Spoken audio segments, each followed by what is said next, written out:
ये सवाल मेरा असीम वकार जी से, क्या AIMIM सेक्युलर है और क्या बीजेपी सेक्युलर है, ये उनसे पूछा मैंने।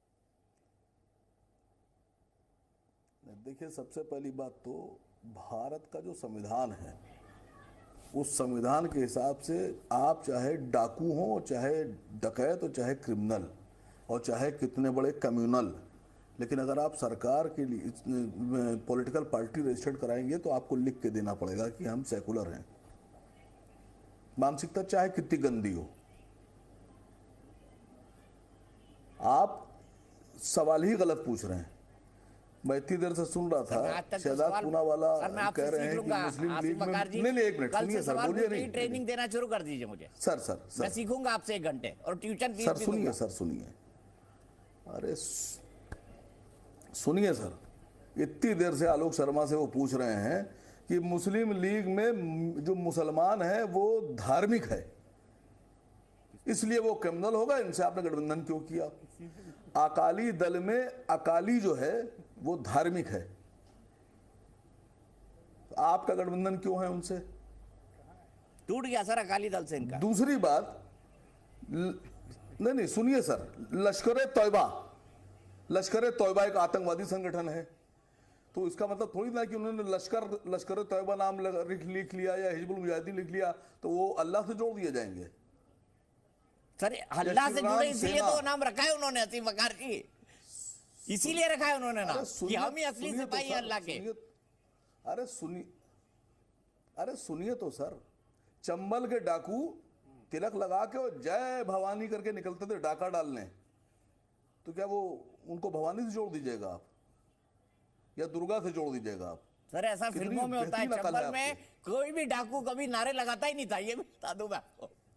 ऐसा खाली फिल्मों में हुआ बॉलीवुड की, और कोई डाकू आज तक घोड़े पे चला ही नहीं है, ये भी बता दूं। सुनिए तो सर, अरे सुनिए तो सर, अगर बजरंग दल के लोगों को कत्ल कर दें और जिंदा जला दें तो क्या बजरंग बली से जोड़ दीजिएगा उनको?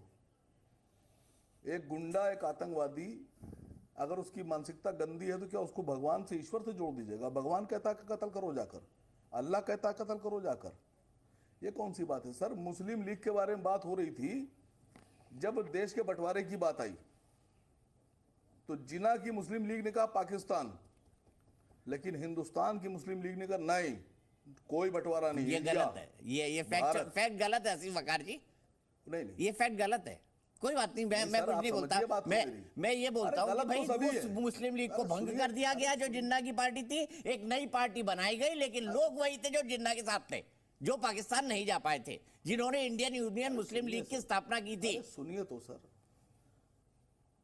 अरे सुनिए सर, मैं तब से आप ही को सुन रहा हूँ सर, मत समझाइए।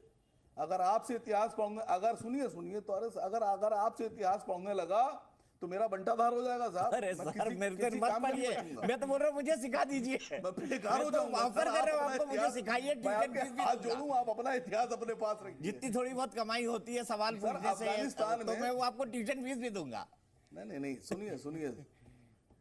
सुनिए, अफगानिस्तान में मुस्लिम लीग की सरकार हिंदू महासभा के गठबंधन से चली। अफगानिस्तान में चली कि नहीं चली? अफगानिस्तान में हाँ चली सर, यस। पूरा भारत एक था आजादी से पहले। आप समझिए, आप हंसिए नहीं, मैं आपको कह रहा हूं, आपकी हिस्ट्री अगर मैं पढ़ लूं, अगर आपसे हिस्ट्री का ज्ञान ले लूं तो मैं पता नहीं कहां पहुंच जाऊंगा। आजादी से पहले कई प्रोविजन में ये सरकारें थी, हमने लोकल सरकारें थी, उसमें कई जगह जो हिंदूवादी संगठन थे, सावरकर थे, इन्हीं ने मुस्लिम लीग का समर्थन किया। आप इसको पढ़िए, सच्चाई है, ये हंसी की बात नहीं है। कई प्रोविंस में सरकार बनाई, खाली मुसलमान नाम आ जाएगा। नहीं एक मिनट, अगर आसिम वकार मुसलमान है और MIM में है तो देशद्रोही है, और मुख्तार अब्बास नकवी अगर बीजेपी में है तो सेकुलर हैं, देशभक्त हैं। अगर शहजाद पूनावाला बीजेपी में है तो देशभक्त हैं, और असद ओवैसी देश के गद्दार हो जाएंगे। सर दीपक चौरसिया की गारंटी नहीं है, मैं बता रहा हूं आपसे।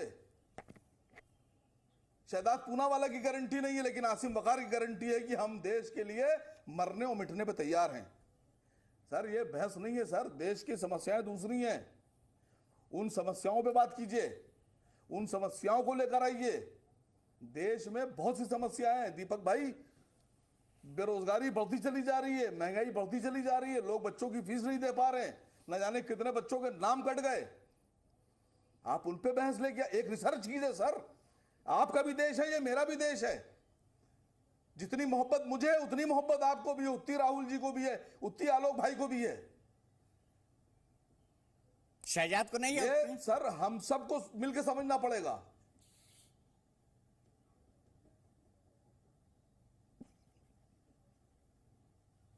दीपक जी देखिए, ऐसा है कि रजाकारों के वंशज से जब गारंटी की बात सुनाई दे तो मुझे लगता है देश कितना परिवर्तन कर रहा है। जो एक समय पर हैदराबाद को पाकिस्तान के पास देना चाहते थे, आज वो अपनी वफादारी के सर्टिफिकेट दीपक जी के शो पे देते हैं। तो ये मानसिकता पर निर्भर होता है, ना कि नाम पर। औरंगजेब नाम का एक क्रूर शासक भी था और राइफलमैन औरंगजेब भी था, जिसने जम्मू कश्मीर में पाकिस्तानी आतंकियों को मौत के घाट उतारा। तो ये नाम का फर्क नहीं, ये सोच का फर्क होता है। एक रजाकार वाली सोच है और एक राष्ट्रवादियों की सोच है। पर देखिए, मैं एक ही सवाल पूछना चाहता हूं आसिम वक्कार जी, बेरोजगारी और महंगाई की प्रॉब्लम मुस्लिम लीग को सेकुलर कहने से सॉल्व होगी क्या?